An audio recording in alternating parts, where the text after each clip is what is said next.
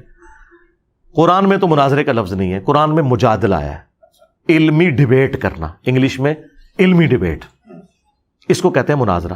اور جو آمنے سامنے بیٹھ کے ہو نا, اس مجادلے کو مناظرہ کہا جاتا ہے. یعنی ہم ایک دوسرے کے آمنے سامنے بیٹھے ہوئے ہیں, فیس ٹو فیس کو عربی میں مناظرہ کہا جاتا ہے. مناظرہ ہو رہا ہے علمی طور پہ. اچھا, تو نہ میں نے کسی کو مناظرے کا آج تک چیلنج کیا, نہ مجھے آ کے کسی نے مناظرے کی بات کی. طارق مسعود صاحب بھی یہاں جو تشریف لائے تھے, انہوں نے یہ تو نہیں کہا مناظرہ کرنا ہے, ان کا میں نے ملاقات کرنی ہے اور گفتگو کرنی ہے. مناظرے کی تو کبھی بات ہی نہیں ہوئی ملاقات. ہاں نہیں, ملاقات نہیں ہوئی, نیکسٹ ٹائم انشاءاللہ ہو جائے گی. چونکہ وہ جس طریقے سے آئے تھے نا, اس پہ ہمیں اعتراض تھا. ویسے وہ اگر انہوں نے مجھے ملنا ہوتا, آپ بھی تو آئے نا, ہر اتوار کو یہاں پوری دنیا آ کے ملتی ہے مجھے, تو اتوار کو آتے, وہ منگل کو آئے تھے, اور ان کا رابطہ مجھ سے پہلے بھی تھا. اگر وہ مجھ سے رابطہ کر لیتے, ٹائم لے لیتے, اسی دن حمزہ علی باسی اور غامدی صاحب کے داماد حسن الیاس بھائی اسی دن آئے تھے, لیکن انہوں نے 2 ہفتے پہلے سے ٹائم لیا ہوا تھا, تو ان کو میں ملا تھا. تو اگر وہ ٹائم لے لیتے, اس طرح تو نہیں ہوتا کہ میں آپ کو ملنے جاؤں اور آپ کے گھر باہر جا کے میں کو نکل باہر میرا مل, اس طرح تو نہیں ہوتا. یہ تو کسی بھی مہذب دنیا میں اس کو اچھا نہیں سمجھا. علی بھائی مجھے بتائیے گا کہ اسلام میں جو طرز سیاست ہے وہ کیا ہے؟ وہ جمہوریت ہے, وہ آمریت ہے, وہ کیا ہے؟ آپ تو اپنے اب خود ہی سوال بھول گئے ہیں جو آپ نے پیچھے کیے ہیں, ایک ایک کر کے آگے آئے نا, وہ جو آپ نے ایک سانس میں اتنے سوال پڑھتے ہیں. یہ بھی کہی جا رہا ہے کہ جلدی کرنا. اچھا نہیں, کون کہہ رہا ہے جلدی؟ کوئی بھی نہیں یار, بیٹھ جاؤ. کس نے کہا جلدی؟ یہ تو میں نے ڈیسائیڈ کرنا. دوسرا سوال, بیٹھ جائیں یار, بیٹھ جاؤ تسلی سے, بیٹھو. ایک منٹ رک جاؤ. آپ کو جن لوگوں سے تکلیف ہو رہی میں ان کو بٹھا تو دوں نا, وہ خام خواہ مصیبت بنے ہوئے آپ کے لیے, ٹھیک ہے. یہ تو میں نے ڈیسائیڈ کرنا ہے, آپ 6 بجے تک کریں, آپ پاس ٹائم ہے, کوئی مسئلہ نہیں. اچھا, میں آپ سے دوسرا سوال یہ کر رہا تھا کہ اکثر حضرت امیر معاویہ کو لے کے ہمارے ہاں ایک بحث چھڑ جاتی ہے. میں آپ سے یہ پوچھ رہا ہوں کہ جو دین 1400 سال بعد میرے تک کتابوں سے اور علماء کے ذریعے پہنچا ہے, میرے سے کیا ان معاملات کے متعلق سوال کیے جائیں گے کہ یہ فلاں صحابی کے ساتھ آپس کا تعلق کیسا تھا, یا ان کا پولیٹیکل ویو کیا تھا, یا میرے سے کیونکہ میرے تک یہ دین 1400 سال بعد پہنچا ہے تو میرے سے میرے یہ نماز, روزہ, حج, زکوٰۃ, اس کے متعلق سوال ہوں گے؟ جی دونوں ہوں گے, دونوں کی اپنی جگہ اہمیت ہے. اس کی وجہ یہ ہے کہ انہی علماء سے پوچھیں کہ آپ لوگ بچپن سے ہمیں بتاتے تھے کہ نبی علیہ السلام نے فرمایا کہ اے علی تیری وجہ سے 2 فرقے جہنم میں جائیں گے, ایک تیری محبت میں غلو کر کے, ایک تیری دشمنی میں. تو جس شخص سے میری جنت اور جہنم جڑی ہوئی ہے تو پیچھے کیا بات رہے گی؟ تو اس کا مطلب ہے اس بندے کے بارے میں مجھ سے سوال ہونا ہے نا. اس وقت حضور کو کسی نے کیوں نہیں کہا کہ یا رسول اللہ نماز روزے کا نہیں پوچھا جائے گا, آپ تو کہہ رہے ہیں کہ علی کی وجہ سے 2 فرقے بن جائیں گے, جنت اور جہنم کا فیصلہ ہوگا. اور مسلم شریف کی حدیث, یہ جو میں نے حدیث بتائی, یہ فضائل صحابہ احمد بن حنبل کی کتاب میں, مشکات میں بھی ہے, مسند احمد میں. اس طریقے سے نبی صلی اللہ علیہ وآلہ وسلم کی حدیث مسلم میں کہ علی سے محبت نہیں رکھے گا مگر مومن, علی سے بغض نہیں رکھے گا مگر منافق. حضرت علی کی محبت یہ میرا ایمان ہو گئی. آپ تو کہیں گے جی محبت کہاں سے ایمان ہوگی؟ ایمان تو ہو گیا اللہ, رسول, فرشتوں, کتابوں کو ماننے کا نام, یہ علی بیچ میں کہاں سے آ گیا؟ تو یہ آپ مجھے کہہ رہے ہیں یا اللہ کے نبی کو کہہ رہے ہیں؟ اللہ کے نبی کو کہہ رہے ہیں. تو اللہ کے نبی سے پوچھنے کی ضرورت تو آپ ہی کر سکتے ہیں, میں تو اپنے نبی کا, ہاں جی آپ نہیں کر رہے, لیکن وہ مولوی تو کر رہے ہیں نا. ہاں دیکھیں, آپ کو تو ڈر آیا, لیکن جن مولویوں کے آپ نے سوال کیا انہیں خوف خدا نہیں. ہم ان کو یہی کہتے ہیں تم نے مرنا نہیں ہے, آپ کہاں اٹھے, کاش اتنا ایمان ان کے اندر بھی ہو. اب صحابہ کرام کے درمیان جو آپس میں اختلافات ہوئے, اگر ان اختلافات میں ہم اپنی ورڈنگ دیں تو ان کو تو چھوڑ دیں. میں تو آج کے مسلمانوں کے اختلافات میں بھی اپنی ذاتی کوئی اس اعتبار سے ورڈنگ دوں تو اس کو آپ چیلنج کر سکتے ہیں کہ غلط ہے یا صحیح ہے. لیکن اگر اللہ کے نبی علیہ السلام کسی کے بارے میں ورڈنگ دے جائیں تو اللہ کے نبی کو تو کوئی چیلنج نہیں کر سکتا نا. نہ ان کو کوئی یہ کہہ سکتا ہے کہ آپ کو کس نے حق دیا کہ اپنے صحابہ کے بارے میں آپ یہ بات کریں اور آنے والے لوگ اسے تختہ مشق بنائیں. پھر اس سے بڑھ کر بخاری مسلم میں وہ احادیث موجود ہوں, نبی علیہ السلام پہلے پیش گوئیاں کر رہے ہیں کہ میری وفات کے بعد اس طریقے سے صحابہ میں اختلاف ہوں گے, حضرت علی حق پہ ہوں گے. تو ہم وہ نبی علیہ السلام کی بات بیان کر رہے ہیں. یقیناً یہ تو اللہ کے نبی کو بھی پوچھا جائے گا. قرآن میں سورۃ المائدہ میں اللہ تعالیٰ نے فرمایا بلغ ما انزل الیک من ربک, اے نبی جو کچھ بھی آپ کے رب نے آپ کے اوپر نازل کیا ہے یہ پہنچا دیں, اور اگر آپ نے نہ پہنچایا آپ نے رسالت کا حق نہیں ادا کیا. یہ رسول اللہ نے ہمیں اللہ کے کہنے پہ بتایا ہے, کہ میرے اہل بیت کے معاملے میں تمہیں اللہ کا خوف دلاتا ہوں، میرے بعد ان سے حسن سلوک کرنا، حضرت علی کا ساتھ دینا، حضرت علی کے ساتھ کھڑے ہونا، اہل بیت کا دفاع کرنا، قرآن پہ عمل کرنا، یہ وہ ساری باتیں جو میرے نبی نے مجھے کہی ہیں. اور یہ نبی کو کس نے بتائیں؟ اللہ نے. تو یہ دین ہے. دین صرف نماز روزے کا نام تو نہیں، ہر اس چیز کا نام ہے جو اللہ کے نبی نے بیان کی. اور آج تک یہ چیزیں کتابوں میں لکھی تھی. مجھ سے پہلے تو امام بخاری امام مسلم سے سوال کرے نا کہ جو چیز قیامت والے دن پوچھی نہیں جانی تھی تجھی کیوں لکھا ہے؟ انجینئر چڑھ گئے ساڑھے ہوتے. اچھا اگر یہ بات آپ کو سمجھ آئی؟ میں سمجھ گیا. ہاں. اور ٹائم قیامت تک ہے. یہ بخاری مسلم کو کبھی کچھ نہیں کہیں گے. اس کی وجہ یہ ہے کہ یہ اگر بخاری مسلم کو کچھ کہتے ہیں نا تو فارغ. اگر فرض کریں یہ علم میرے تک نہ پہنچتا اور فرض کو چھوڑے جی، صحابہ کرام کے آپس میں کیا تعلقات؟ پھر میں صرف نماز میرے بھائی فرض آپ اس سے آگے کریں کہ آپ افریقہ کے جنگلوں میں پیدا ہوئے اور ننگے پھرتے تھے، آپ یہ فرض کریں آپ. اور میں وہاں نماز روزہ پڑھ رہا ہوں. نہیں، نماز روزہ آپ نے کہاں سے پڑھنا تھا؟ نبی کی دعوت نہیں پہنچی ہوئی. تو بس ٹھیک ہے، تو جائیں افریقہ کے جنگلوں میں، کپڑے اتارے، بنانا ریپبلک میں مولوی شفٹ ہو جائیں. میں تو چاہ رہا ہوں ہمارے ملک سے نکلیں، وہیں جائیں، وہاں ہم اس کو کچھ لینا دینا نہیں. اس دنیا میں جب آپ بیٹھے ہوئے ہیں تو اس دنیا نے یہ منظر دیکھا ہے کہ نبی کو قبر میں گئے 50 سال ہوئے ہیں اور نبی کے ماننے والوں نے کلمے کے نام پہ اس کے پورے خاندان کو ذبح کر دیا. یہ آج تک انسانی ہسٹری میں نہیں ہوا کہ انبیاء کی اولاد کو نبیوں کی وفات کے 50 سال کے اندر ان کے ماننے والے اس دین کے نام پہ ذبح کر دیں. آپ سمجھتے ہیں اتنا بڑا واقعہ ہو گیا ہے، امت ٹھنڈی بیٹھی رہے. اور پھر دوسری بات، جنتی نوجوانوں کے سردار حضرت میر معاویہ یا ان کا بیٹا ہے یا حضرت علی اور ان کے بیٹے ہیں. ٹھیک، تو جنہوں نے جنت میں جانا ہے نا وہ علی اور حسن حسین کا نام لیں گے، اور جنہوں نے یزید اور اس کے باپ کے ساتھ رہنا ہے وہ ان کا نام لیں. ہم تو ان کے ساتھ ہیں. اچھا علی بھائی مجھے بتائیں کہ اسلام میں طرز سیاست کیا ہے؟ جمہوریت یا آمریت؟ نہیں، آمریت تو اسلام میں بالکل کوئی نہیں ہے جی. ہاں، اسلام میں خلافت ہے، اور خلافت کی ماڈرن فارم اسلامک ڈیموکریسی ہے. ہاں، ڈیموکریسی تو کفر ہے. اسلامک ڈیموکریسی یہ ہے جس طرح حضرت علی کی خلافت قائم ہوئی ہے. اسلامک ڈیموکریسی سے حضرت علی کی خلافت سے پہلے جو دور تھے آپ ان کے متعلق کیا رائے رکھتے ہیں؟ دیکھیں وہ تو ایک طرح سے ڈیوائن تھے نا، کہ نبی علیہ السلام نے اپنے کچھ مخصوص ساتھی مقرر کیے، تو نبی کے پاس تو اتھارٹی تھی نا. وہ خلافت ان لوگوں میں سے آپ جی خلافت تھی، کیوں نہیں تھی؟ ٹھیک تھی، بالکل ٹھیک، صحیح اقداروں تک. ہاں جی بالکل. جو لوگ یہ کہتے ہیں کہ شاید آپ صلی اللہ علیہ وسلم کے بعد جو ڈائریکٹ حضرت علی کی خلافت تھی، اور نہیں، دیکھیں وہ بھی یہ چیز مانتے ہیں کہ سیدنا علی رضی اللہ تعالیٰ عنہ کو نبی علیہ السلام کا سکسیسر ہونا چاہیے تھا، لیکن صحابہ کرام نے حضرت ابوبکر کو چنا اور حضرت علی نے بھی کمپرومائز کر لیا. بالفعل وہ بھی خلیفہ مانتے ہیں حضرت ابوبکر صدیق رضی اللہ تعالیٰ عنہ کو، اگرچہ وہ کہتے ہیں ہمارے نزدیک حضرت علی کو بننا چاہیے تھا، لیکن چونکہ حضرت علی نے انہیں ایکسیپٹ کر دیا تو وہ خلیفہ کے طور پہ تو انہیں مانتے ہیں. ایسا نہیں ہے خلافت کا انکار کریں. خلافت کا انکار کیسے کر سکتے ہیں؟ پریکٹیکلی وہ خلیفہ ہیں.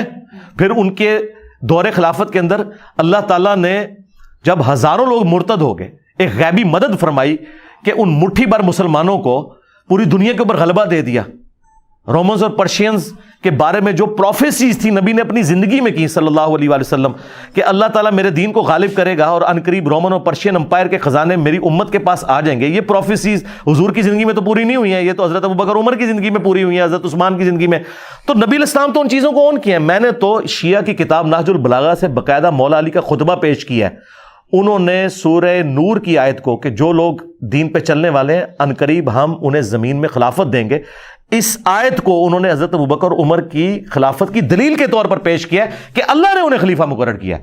پھر حضرت معاویہ رضی اللہ تعالیٰ نے جب بیعت نہیں حضرت علی کی تو حضرت علی نے جو خط لکھا ہے جو شیعہ کی کتاب میں نہج البلاغہ کے اندر، اس میں انہوں نے کہا ہے کہ مجھے انہی اصحاب نے خلیفہ چنا ہے جنہوں نے ابوبکر عمر اور عثمان کو چنا تھا، اور جن کو وہ لوگ خلیفہ چنے وہ اللہ کا چننا ہے. یہ پوائنٹ ٹو بی نوٹڈ. شیعہ آدھی بات کو تو لیتے ہیں کہ جی وہ تو پھکی دے رہے تھے حضرت معاویہ کو کہ اگر تم ان کو مانتے تھے تو مجھے بھی مانو. نہیں، انہوں نے اینڈ پہ کہا جو ان سے مخالفت کرے وہ اللہ کا مخالف ہے. اس کا مطلب ہے کہ اللہ کی چنی ہوئی خلافت حضرت علی مانتے تھے ابوبکر عمر عثمان کی خلافت کو. اچھا یہ بہت سی سیریس باتیں کر لی، اب تھوڑا سا لائٹ اینڈ نوٹ پہ آتے ہیں. نہیں وہ آپ جو سوال ایک سانس میں کر گئے تھے پھر ریپیٹ کریں. نہیں وہ مجھے جواب مل گئے اور وہ جواب جو ہیں ویور کے لیے تھے. اچھا پرسنل لائف کے متعلق بتائیں، آپ کا لائف سٹائل کیا ہے؟ کس عمر میں شادی ہوئی اور کتنی شادیاں اکثر مفتی کی 2 3 4؟ یار میں تو ایک شادی بڑی مشکل سے گزار رہا ہوں. اس کی وجہ یہ ہے کہ جو بندہ دین کے کام کے لیے وقف ہوتا ہے اس کی اپنی مصروفیات ہوتی ہے. جب آپ ایک مشن کے لیے چلتے ہیں نا، آپ دیکھیں دنیا میں جتنے کامیاب لیڈرز ہیں نا یعنی نبی علیہ السلام کو نکال کے، ظاہر ہے وہ تو ایک ایکسیپشنل کیس ہے، ان کی فیملی لائف کمپرومائز ہوتی ہے کہیں نہ کہیں. میں تو اللہ کا شکر ہے کہ پوری کوشش کرتا ہوں کہ کمپرومائز نہ ہو.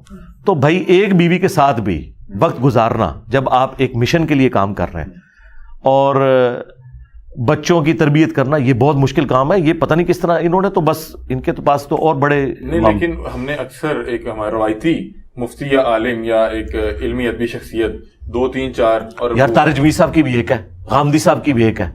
ٹھیک ہے، اگر یار ایک بندے کی مثال دیں گے نا آپ، چھوڑ دینا یار، اس طرح تو نہ کریں. تو یہ زیادہ تر لوگوں کی ایک ایک شادی ہیں. صاحب اولاد بھی ہیں؟ ہاں جی الحمد ماشاء اللہ. 2 بیٹیاں 2 بیٹے. اچھا ماشاء اللہ. کتنا عرصہ ہو گیا آپ کی شادی کو؟ شادی کو تو اب تو یاد کرنا پڑے گا، 17-18 سال ہو چکے ہیں. مجھے پتہ نہیں کیوں لگ رہا ہے 2005 میں پریشان لگ رہے ہیں. بھابھی کے کیا آپ کیا مطلب ٹھیک ہے، خوشحال ہیں؟ ہاں میں ایک سے ہی رجا ہوں. نہ وہ میں اس پوائنٹ آف ویو سے کہہ رہا تھا رجنا کہ آپ اپنے ٹائم کو نہیں مینج کر سکتے. ٹھیک ہے نا، دیکھیں میں نے اپنی زندگی کے شادی کے آلموسٹ پہلے 14-15 سال تو اس سال میں گزارے ہیں کہ میں ویکینڈ پہ اپنے گھر آتا تھا اسلام آباد سے، میری فیملی تو جہلم میں تھی، جمعے کی رات کو پہنچتا تھا، ہفتے کو بھی میرا درس ہوتا تھا، اتوار کو میرا درس ہوتا تھا، اور دن کو میں اپنے دوستوں کے پاس ہوتا تھا. تو میں نے بڑا تھوڑا وقت اپنی وائف اور بچوں کے ساتھ، یہ تو پچھلے 4-5 سال سے جب میں نے ریٹائرمنٹ لی ہے تو میں نے اپنے بیوی بچوں کے ساتھ اتنا وقت گزارا ہے جو پچھلے 15 سال میں نہیں گزارا ہوا تھا. تو اب کچھ معاملات جو ہے نا اس حوالے سے میں مینج کر پا رہا ہوں. باقی یہ کہ وہ ایک ہیپی لائف گزر رہی ہے. بھائی میں نے سنا ہے کہ آپ بائک پہ بیوی صرف اس میں خوش ہے کہ آپ دوسری شادی نہ کریں، اس سے بڑی خوشی پلانٹ ارتھ پہ آپ بیوی کو کوئی نہیں دے سکتے، اور وہ میں نے دی ہوئی ہے بس. علی بھائی مجھے بتایا، میں نے سنا ہے کہ آپ بائک پہ آتے جاتے ہیں، گاڑی کہاں ہے؟ گاڑی میرے پاس نہیں ہے الحمدللہ، میری ضرورت بھی نہیں ہے گاڑی. تو انہیں کہیں کو نظر نیاز کریں. مجھے ضرورت نہیں نا، دیکھیں گاڑی میری ضرورت نہیں ہے. میں نے اگر سفر بھی کرنا ہے میں ٹرین پہ کر لیتا ہوں، یا کوئی بہت کریٹیکل کوئی ایسا سفر ہو تو میں ٹیکسی کرائے پہ لے لیتا ہوں. نہیں علی بھائی، یہاں پہ ہم نے دیکھا سیکورٹی کے جو معاملات تھے، سیکورٹی گاڑی سے تو نہیں، تو گاڑی سے تو سیکورٹی جی وہ میرا مسئلہ ہے نا جی. میں کیسے آتا ہوں، میری کوئی ڈکلیئرڈ موومنٹ تو نہیں ہوتی گاڑیوں پہ، اور سیکورٹی گارڈز کے ذریعے تو آپ کی ڈکلیئرڈ موومنٹ ہوتی ہے، وہ تو آپ خود ونریبل ہوتے ہیں. میری تو انڈکلیئرڈ موومنٹ ہے. یہ کس طرح بائک پہ پڑھنا چڑھایا کس طرح؟ نہیں وہ یہ تو نہیں میں نے بتانا، پھر ڈکلیئر کر دوں میں. بہت شکریہ. ہمارے ساتھ انجینئر محمد علی مرزا موجود تھے، اور ہم نے جو روایتی طور پہ ہم پروگرامز کرتے ہیں اس سے میرا خیال ڈبل دورانیے پہ چلا گیا. بہرحال علی بھائی بہت شکریہ. بیچ میں مجھے لگا کہ شاید علی بھائی جو ہیں وہ نہ فیڈ اپ ہو جائیں، یا جو یہاں پہ احباب بیٹھے ہیں سن رہے ہیں وہ نہ فیڈ اپ ہو جائے، تو میں نے ختم کرنا چاہا. تو علی بھائی نے کہا کہ نہیں، یہ تب تک چلے گا جب تک آپ کر رہے ہیں اور جب تک میں انٹرویو دے رہا ہوں. تو علی بھائی بہت شکریہ، آپ نے بڑا اچھا ایک تو انٹرویو بہت اچھا دیا اور آپ نے ٹائم دیا، اس کے لیے بھی آپ کا بہت شکریہ. علی بھائی سے اسپیشل ملنے جہلم آئے تھے اور ان سے یہ انٹرویو کیا. اپنی رائے سے کمنٹ سیکشن میں ضرور آگاہ کیجیے گا. تب تک کے لیے اپنے میزبان علی حمزہ کو دیجیے اجازت. اللہ حافظ.